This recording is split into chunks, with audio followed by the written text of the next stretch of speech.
Check out this extensive 1200-piece tool set from Daytona. Featuring a professional chrome vanadium socket set with a 1/4, 3/8 and 1/2-inch drive 108 tooth ratchets. And that includes a full range of deep and standard sockets and bits, universal joints and extensions.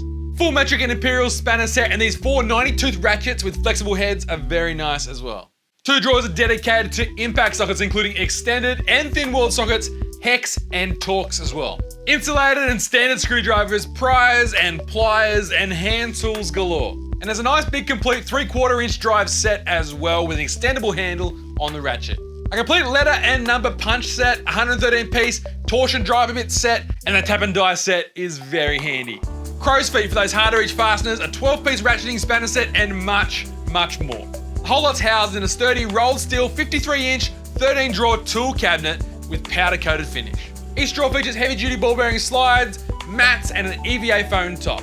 It looks nice, it's highly mobile on those big lockable casters, it'll last you a long time, and it's secure. The cabinet's available by itself if you wish, but the whole lot is wrapped in a lifetime warranty from Daytona. For a complete comprehensive list of all 1200 pieces in this set, go to our website right now or hit me up with your questions in that comments section below. Until next time, I'm Tim, and you're watching Cindy Tools TV.